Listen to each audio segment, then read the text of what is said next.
In 2002, the United States military ran the most expensive war game in history. It cost about $250 million and involved 13,500 personnel across live exercises and computer simulations. The goal? To prove that America's new high-tech military doctrine could dominate any enemy. But something unexpected happened. A retired Marine general playing the enemy used motorcycle messengers, fishing boats, and surprise missile strikes, and in the first few days he sank the entire U.S. fleet. Aircraft carrier, cruisers, amphibious ships, gone. In the simulation, 16 warships were destroyed. Instead of accepting the results, the military stopped the game, brought the ships back to life, changed the rules, and declared victory. Today we're going to talk about Millennium Challenge 2002, what it revealed about asymmetric warfare, and why the United States still struggles with the same problems in Iraq, Afghanistan, and now potentially with Iran.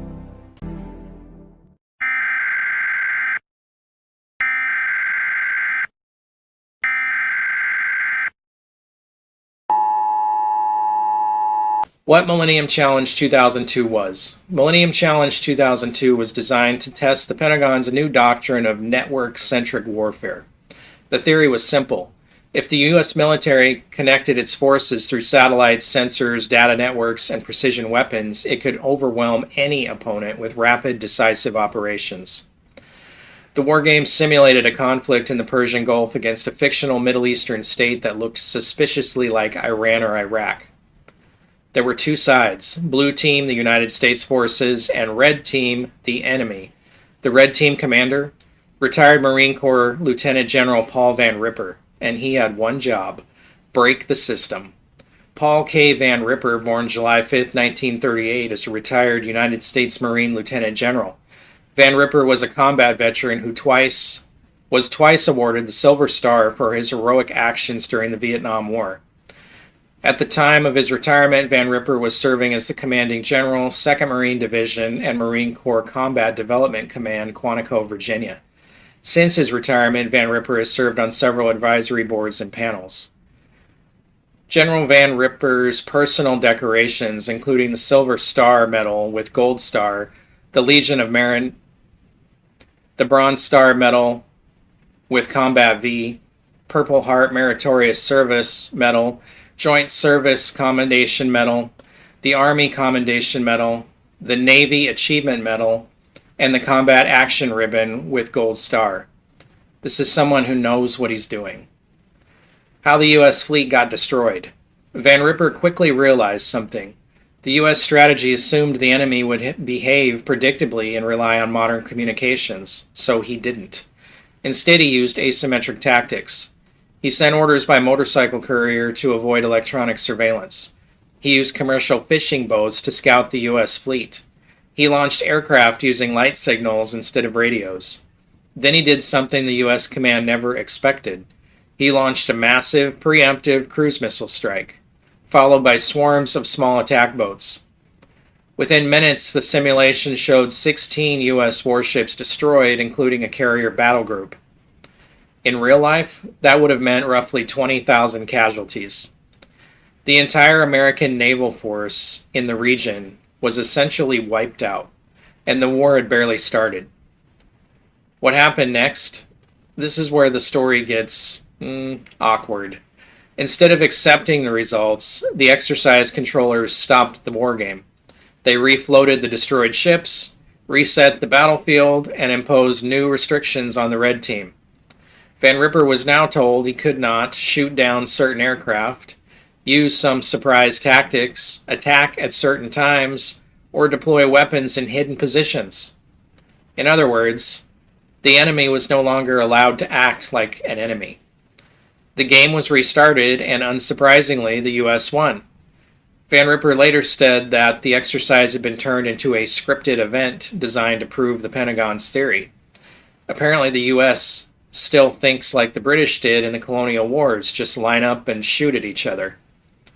The real lesson, what Van Ripper demonstrated, was something very simple. Technology does not guarantee victory. An enemy who fights asymmetrically can negate a technological advantage. Small boats can threaten billion-dollar ships. Low-tech communication can defeat high-tech surveillance, and surprise can overwhelm complex systems. A recently declassified after-action report warned that the exercise exposed serious vulnerabilities to low-tech warfare. But those warnings, of course, went largely ignored and disappeared into bureaucracy. Iraq and Afghanistan. Just 1 year later, the United States invaded Iraq. The initial invasion was exactly what Millennium Challenge predicted.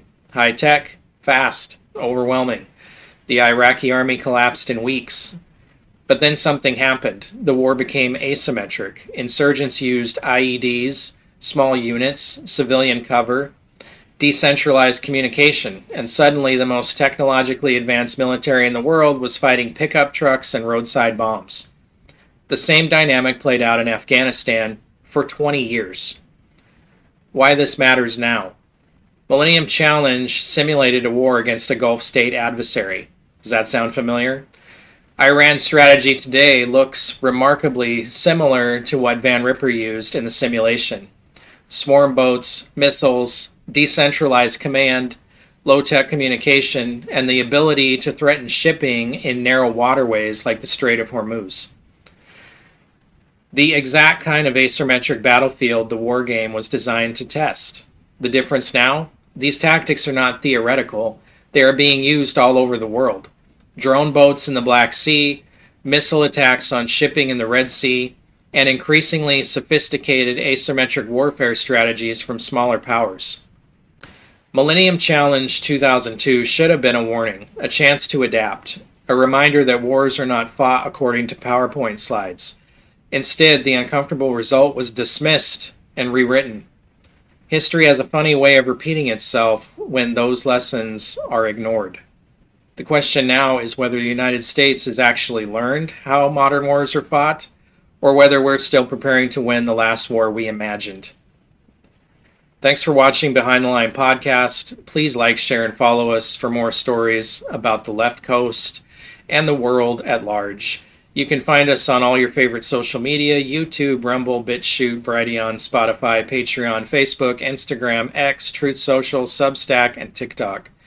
Visit our website, leftcoastnews.net, or behindthelinepodcast.com for more information.